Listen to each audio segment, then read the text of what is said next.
welcome back po ulit sa ating channel. So, andito po kami sa Phuket ngayon, no? So, guys, yung pag-uusapan natin ngayon ay about sa mga pampaswerte.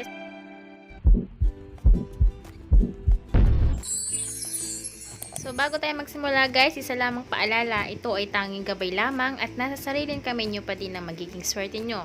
Galaw-galaw at kumilos ka para dapuan ka ng swerte. So, kayo ba ay may negosyo na gustong dumami ang customers na tatangkilik sa negosyo nyo? At gustong dumami ang kita? Narito ang mga ilang tips na pampaswerte sa negosyo.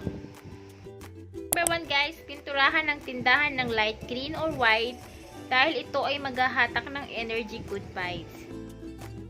Pangalawa guys, magtanim ng sili sa paso at ilagay sa magkabilang gilid ng tindahan. Pangatlo, magsuot ng gold or di kaya silver na singsing or bracelet sa kanang kamay.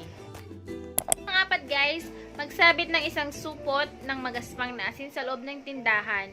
Pero dapat palitan ito every 10 days. Ito yung magtataboy ng malas sa iyong tindahan. Pangalima guys, maglagay ka ng salamin sa harap ng cash box mo para dumoble ang inyong kita. Panganim guys, magsabit din ng chime na may balahibo ng manok sa tindahan dahil panghatak din ito ng swerte. So, pang-pito guys, magsabit din ng chime na pinya sa labas ng pintuan. Pang-walo guys, gumamit ka ng welcome mat na may kulay na blue or black. So, yung pang-siyam natin huwag kang sisipol guys sa loob ng tindahan upang hindi maharang ang pagdaloy ng swerte sa iyong tindahan. Pang-sampo, last but not the least, kailangan mo ng sipag at tiyaga at lalong-lalo na ng dasal para makuha mo ang swerteng hinahangad mo.